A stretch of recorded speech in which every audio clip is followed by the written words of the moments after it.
knew right from the day I could walk that I wanted to be a farmer. College wasn't necessarily a thing for me, and then was offered a job shortly after in Alvis Brothers business, which is where I am now. And through the course of the last 37 years, I've gone from number 5 on a team of 5 to supervising on a dairy farm, managing a dairy farm, and then overseeing the farming operation. I've looked at leadership not just in isolation of doing one programme. So early on I decided rather than just doing the actual work, I wanted to learn other things as well. And again, the business has given me the opportunity to learn things all the way through my career here. I learned about supervisory skills and then management training when I come to manage a farm, and then more latterly leadership. And the leadership programme, or my journey, countered to my 17-year-old me that I actually did need an academic qualification.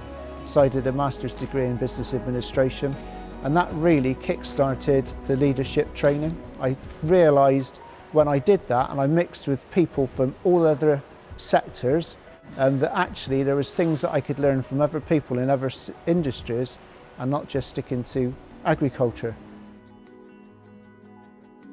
The whole farming environment was completely alien to me. It was a learning curve right from the start. Thoroughly enjoyed it, knew we could make a good career and business out of it, so it was the start of my learning journey on farming. Pete and I run several dairy farms across Devon and Cornwall. We really enjoyed the fact that we've got really great guys on the ground who are looking after these dairy farms, but obviously that means we have to learn new skills in terms of delegation and trying to lead everybody in the same sort of vein to actually achieve the same end results. We fell into leadership, I have to say. We learnt it the hard way and then suddenly realised that actually within this jigsaw we need to learn new skills. So we continually do this development, and that might be through discussion groups, meeting other industries, for example, but I also went on the Windsor leadership course too. As it turns out, all I've ever wanted to do is farm. One of the most difficult things is when you start off on your own, it's the ability to take on somebody else and then move that model forward. And I remember when I first started, I found it very difficult to actually get past having one person and then start to build the business up from then on. I try and go on at least 2 weeks a year of some form of out of my comfort zone training, because actually it's very easy for yourself, and if you're top of the tree always rots from the top down, to actually, you need to be inspired, and you need to be inspiring other people of all different ages and characters. Without training of whatever it might be, you're only as good as yesterday. I work for an organisation called Natural England. A couple of years ago I did the Worshipful Company of Farmers Challenge of Rural Leadership, and I'm now about halfway through my Nuffield Farming Scholarship. Well, I think I want to go back to actually before Challenge of Rural Leadership, because that was no much the catalyst to what I'm doing now. So attending that course springboarded me onto then applying for a Nuffield. And I think in terms of, for me, there was a lot about confidence.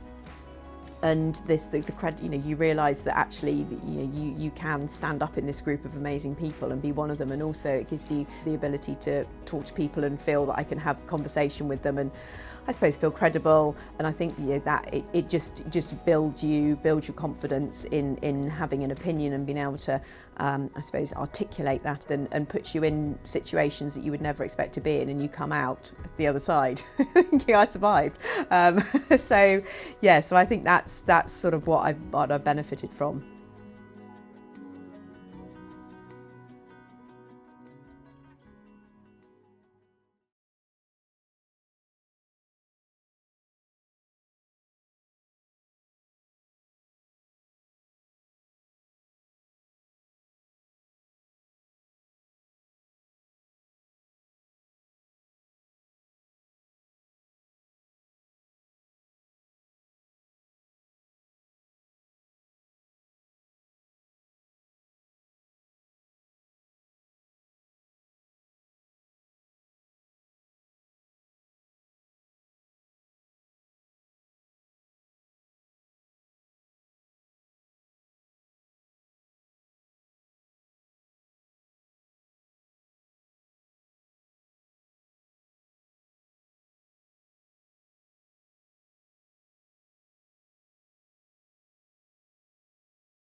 I think leadership instills upon the people that are involved with it the ability to divest responsibility to other people. It's given people the opportunity to take an increased role in the business. To all intents and purposes, you need to communicate well, be open and transparent with the people that you're working with, and get everybody working together to actually achieve those objectives that you set out. And then that's when people become leaders.